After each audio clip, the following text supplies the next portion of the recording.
Okay, today I'm going to can two things for you. One of them is going to be butternut squash, and the other one's going to be Cuban black bean soup. So the butternut squash, the first thing you want to do after you harvest it is to take and peel it before you can it. So there's a freshly harvested one, and there's one I've peeled with the peeler. So the next thing you got to do with your squash or whatever you're canning, pumpkin or whatever, is after you skin it, you got to cut it up into manageable slices that you can turn into 1-inch cubes, and then you got to scoop out all of the insides and the seeds. You can dry the seeds and eat them. They say that butternut squash is even better than pumpkin. I haven't tried them yet. Alright, so the next thing you got to do is get some water boiling so that you can blanch off your cubed squash. So hopefully that won't be too much. I'm going to give it about a 2-minute boil right there. Usually I use a deeper container, but this one over here has got the beans in it that we're going to be canning here in a while. So 2 minutes, we'll come back and take care of these squash. Actually, we'll go ahead and set up our mise en place for the rest of the canning here. If you wonder what that is on the back, that's some wadded up, kind of artistically wadded up lemongrass. If you grow lemongrass, it's really you can use it for a lot of different things, and then if you simmer some in water, it makes your whole house smell like lemons.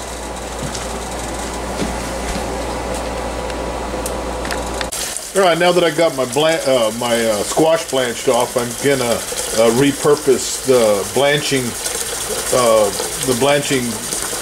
cooker for a jar cooker and sterilizer. We're going to start the canning process. Like I said, usually I'd use a deeper one, but it's in use right now, so this will be just fine. We're going to do quarts. We're going to do some quart jars today. Okay, so it's been about 2 minutes. We've had this at a boil. We're blanching it. Now we got to stop the blanch. Got to stop the cooking all at once. So we're going to throw it into a colander. And we're going to run some cold water on it. Well, there's a couple of things in canning that are really important. You know, we're going to be pressure canning, and so doing that kills off the different organisms like salmonella and, of course, Clostridium, which causes botulism, and that's the main one we're going for, and that's why we put it under pressure. It's not a big mysterious deal, but it does have to be done cleanly, and you need to have a good mise en place. You need to have a good setup to do it. And so I always make sure that I got everything out first and sort of in its place before I start the canning process. So you don't want to cook and can at the same time. What you're canning should already be prepared and ready to can. And we did that with the squash. Last night I made black beans, Cuban style, and it's a sort of a soup, and so we're going to can that. The squash and the Cuban style black beans have the same canning times for quart jars, and so one of the things you got to be real mindful of is what your canning times are for things and how long you process stuff, and I'll include a link or two at the bottom so that it'll be easy for you to put your hand on that, and that along with this sort of bare bones video on how we do it. And I've been doing this for 30 years maybe, and so nobody's ever died or gotten sick, so I must be doing something right. So anyways, here's our setup. First of all, you want to make sure you have lids, and you want to make sure that you have a canning funnel. This is a little magnet that we use to get the lids out of hot water, because we're going to put them in hot water first to kind of soften the seal of it before we put it in the canner, and you'll see all that. This is a debubbler. It's not a very mysterious tool, but it's one that you got to have, and you can use other things, a chopstick or something, but it takes bubbles out of the jar. And this is a very important, probably one of your most important tools. That's the jar lifter. You'll either lift it or put it into the canner with that, because it's far too hot to touch. This goes on the canner. This is the weighted top, and this weighted top, the weighted tops actually come with a little weight. They come with two of them. The top itself is a 5-pound weight.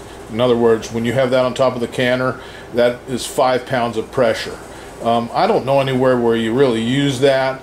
most of the time at sea level up to several thousand feet, and I don't remember what the distance is. You use a 10-pound weight, so this is 5 and 5 and 10. We have a third one which makes it 15 pounds, and at extreme altitudes, you know, or what, you know, thousands of feet, you would use that, and all that's listed in the USDA link and all some of the other stuff that I've sent. That it'll tell you what the altitudes are along with the canning times. So that's basically your mise en place, your setup for stuff. We'll take that and expand on it, but the next thing I'm going to do is fill the canner to its indicated line with water, and we'll put it and get it ready on the stove. Put it on the stove and get it ready. Alright, so this is the bottom of the pressure canner right here. This is a pretty badass little granite ware, and I think it's a 12 quart maybe. It's something very small. It'll only do like 8 quarts and or no, I'm sorry, 4 quarts or 6 quarts. It's a very small capacity canner. And that's what I like about it, because it's just Dee Dee and I, so we don't do a whole lot of canning for families and stuff anymore. But you know, with kids and stuff, you may want to get a bigger one. Anyways, you fill it up to the line, and you can see there's a little line down here with, I use hot water because it heats up faster on the stove that way. Anything you can do to sort of give yourself a little hack on it, much better. So almost all of them will have a line of how high you should fill them with water. Some of the older style canners, you filled it up above the lid, just like on a water bath canner, and boil them with them completely underwater. But this one and most of the modern ones just come up to a certain point. So then you insert the retainer in there, and that's what your jars go on. They, just like with water bath canning or any other canning, you never set the jars directly in the water or on the bottom of the canner, because the boiling process and the canning process will shatter them. So it's got to have that little plate in there. And here is a view of the entire kitchen area during the canning process. The big pot on the front are Cuban style black beans. The gray colored pot is of course the canner, the pressure canner. Got a couple lids over there. I mean lids. I got 4 lids and bands. The lids are actually made up of 2 pieces, so just sort of being in the know. These are actually the lids. And this big round piece right here is called the band. So you got to have an equal number of bands and lids, of course. The jars themselves are already clean. I've got one back here just about boiling. Unfortunately, I can only do them one at a time to sterilize them. You can also sterilize them. Some people do in their dishwashers, and I guess that's okay. I just don't use dishwashers, so I never sterilize them that way. Everything is just about ready. I'm just waiting for that water to boil, and we'll start canning. Okay, so now that I have my jars sterilized, I'm going to sterilize my equipment too. And so we'll just take and put that funnel down in there. That's a big old wide mouth funnel. It's made specifically for canning. And once we get everything swished around, I'll keep some of our stuff in a little jar of hot water over here, and this will go directly to the jars.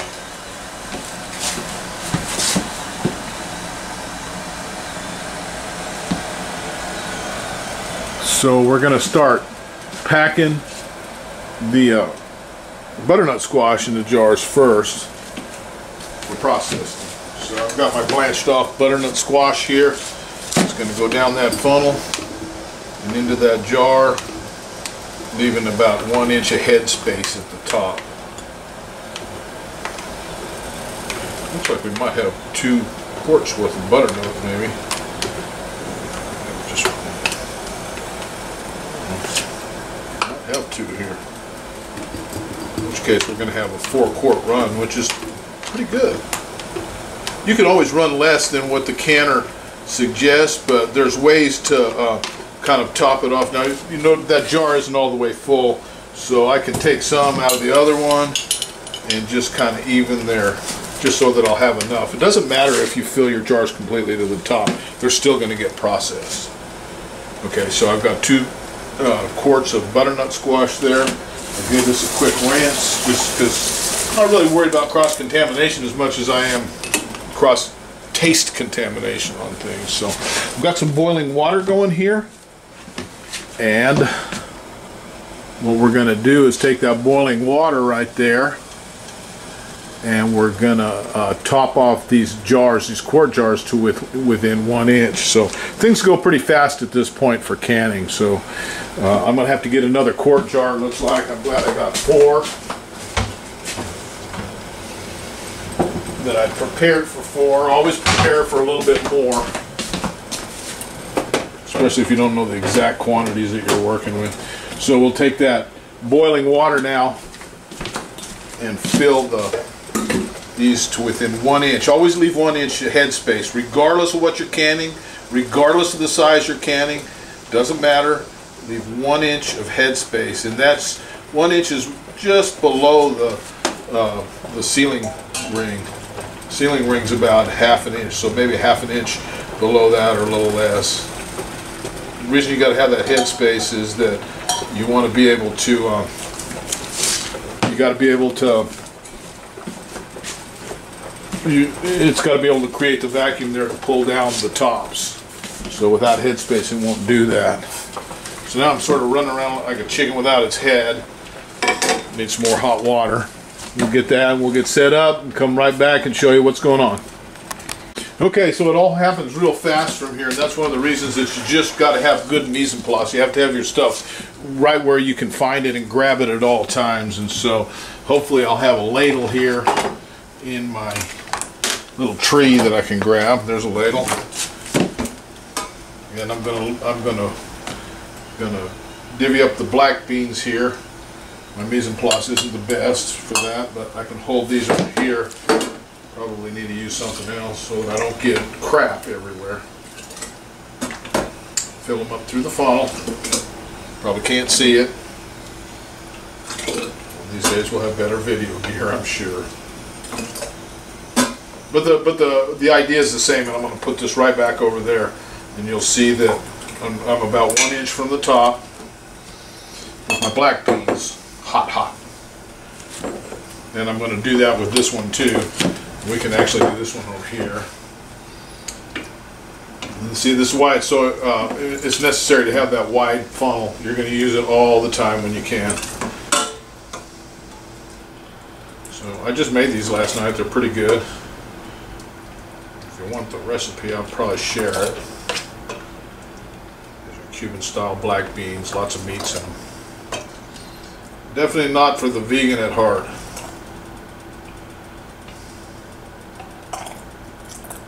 There it is, 1 inch on that. Okay, so now I got all my stuff in there, even a little leftovers for dinner, so we'll go to the next step after this.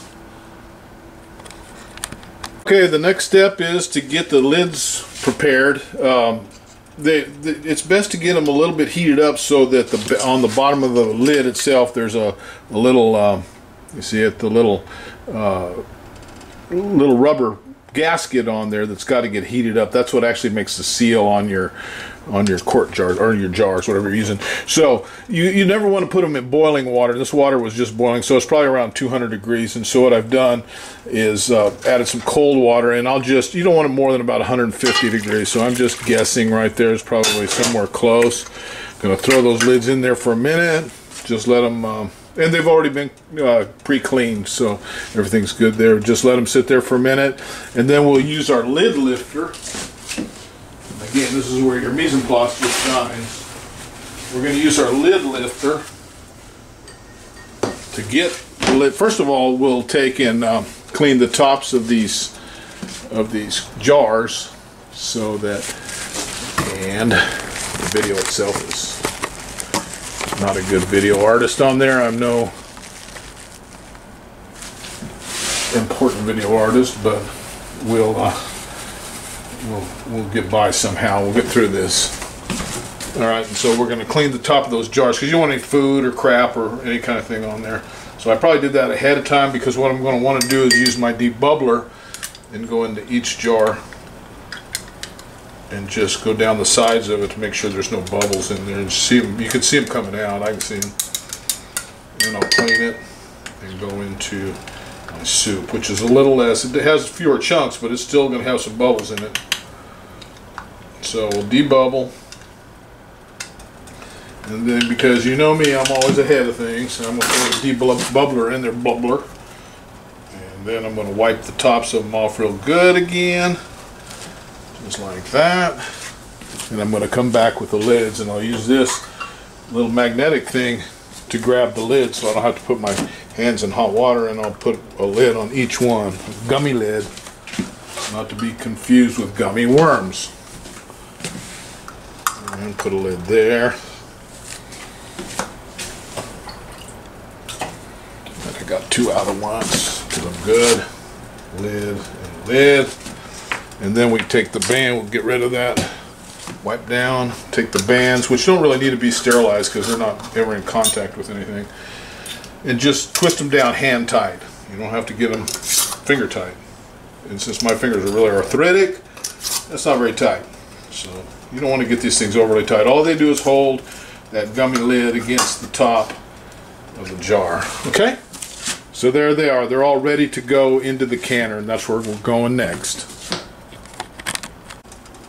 Alright, this is where we start the actual canning process, and right now I've got my burner on number 4. It's been there for a while because I like to have this thing heated up.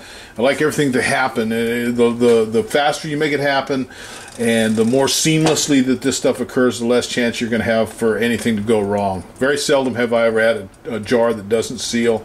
Probably could count on one hand in all the years that I've canned jars that don't seal, and it's usually because there's been a little chip on the top or something. It's not because of canning technique. And so this is, like I said, this is a groovy little canner. If you look on the top of it, it's got a little arrow, and then it's got an arrow on the handle, because a lot of them are really hard to, some of them are, you just have to fish until you get them put together. But this one, you just basically put the 2 arrows together, and it probably will make, and you can push the air out of it and then seal it. But first of all, we're gonna take it up. We're going to put our 4 quarts in there.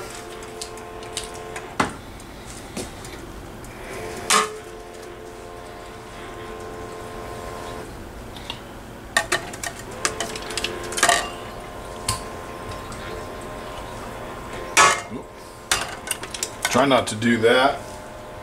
That's the way how you break a jar, and you don't want to do that. Now you see, I don't have enough room for another quart. I probably do. I think this one does 5 quarts. So if it does, I'm going to stick a quart jar down in there with hot water in it just to fill the place so they don't move around.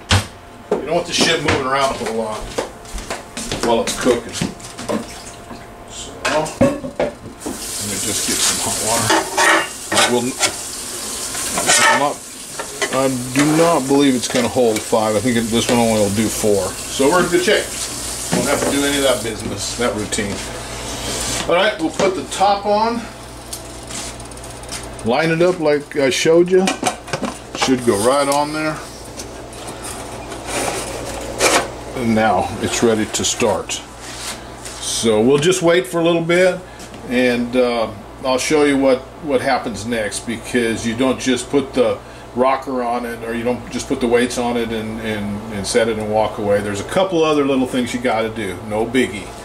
So bear with me. We'll be back in a minute.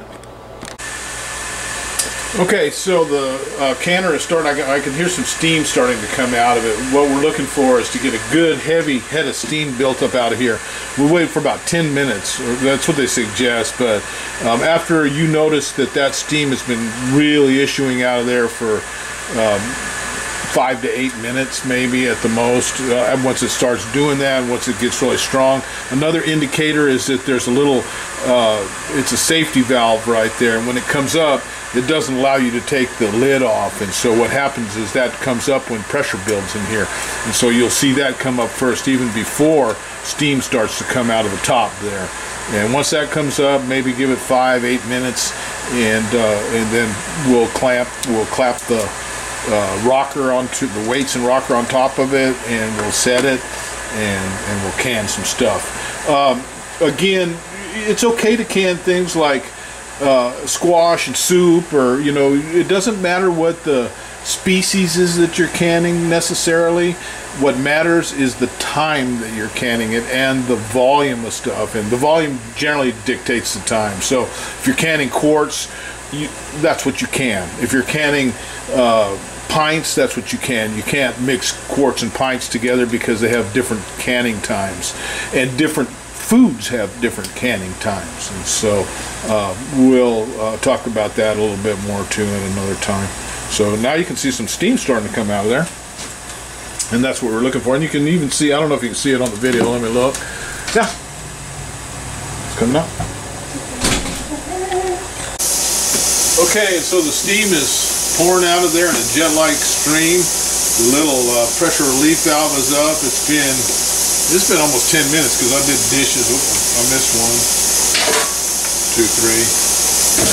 And so what we're going to do is we're going to clamp the rocker valve down on there, or the rocker top, or it's actually the weight, or the weights themselves, and that's what dictates how much pressure builds up, like I talked about. Put it on there, and I'm going to leave it on high for a little while, even though it's sort of idiosyncratic. Everybody's stove is a little bit different. This electric one, for some reason, I got to get it rocking on high first before I can set it down to a rock. And so you would never process your stuff on high on the stove. And so as soon as that starts rocking, we'll come back and we'll set it, and I'll show you about what you want in terms of keeping pressure in the thing.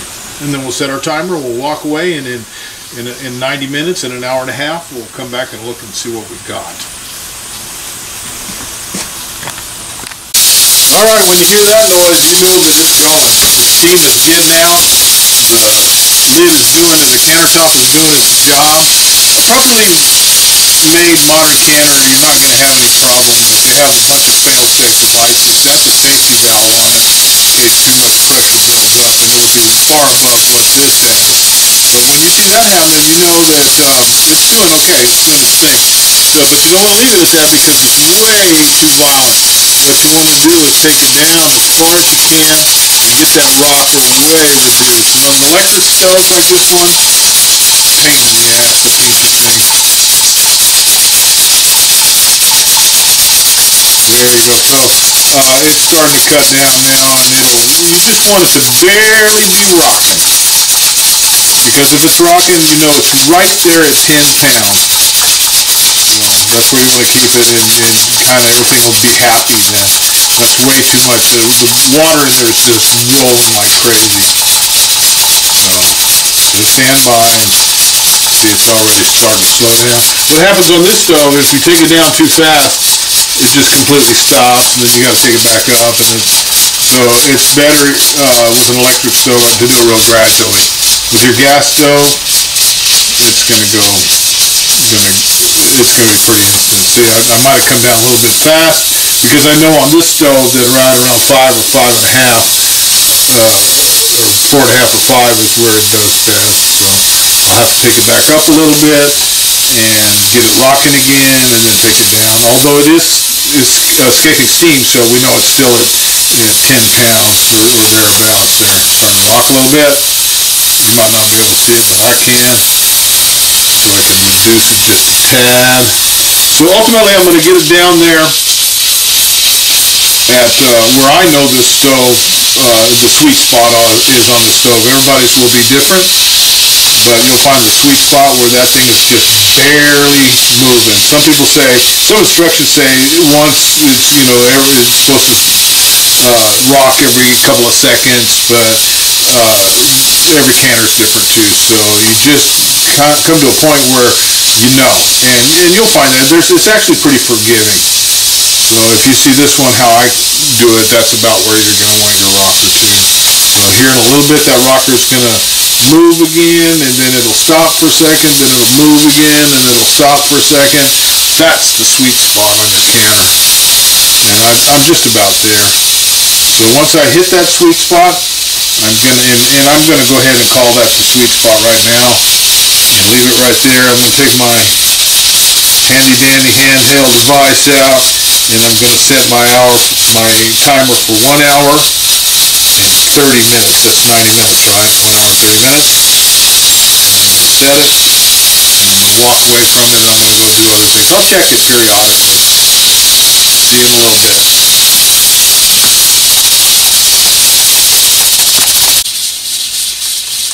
And this is the sweet spot on this stove and on this canner.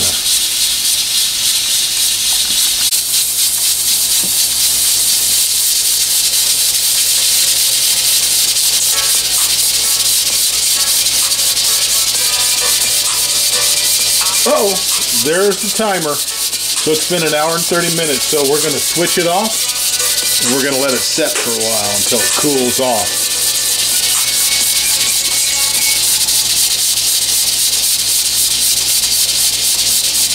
Pretty soon you'll see the rocker stop, weight will stop. Still got a lot of pressure in there, so you can't just take the weight off. You can't let the pressure out like you do on a pressure pot or one of those electric devices where it's got an auto purge on it. You don't want to do that here because it's a good way to bust your jars.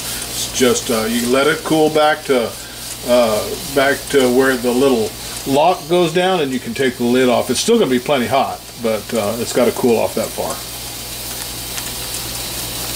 Okay, so here it is, maybe 45 minutes later, and you can see the pressure was off. When I took the lid off, you can see these cans still releasing a lot of pressure inside the can. Actually, they're sucking down. They're releasing the boil. A couple of the lids have already sucked down. Of course, that's what you look for is here's one that's still up. It will suck down probably in no time. Once they're sucked down, then you know that the vacuum is on it. If they end up like this at the end with the top still not sucked down on top of it and through there, I can just barely see it, so it's still kind of up. You either going to have to recan it or consume it, put it in the refrigerator and eat it. So these cans are done. I'm going to pull them out and I'm going to put them somewhere so that they will be undisturbed and will cool for a period of maybe 10 to 12 hours at the least, because you just don't want to disturb these things. Once you pull them out carefully, then you can just put them somewhere and let them cool. Don't mess with them at all. That's pretty much the end of it.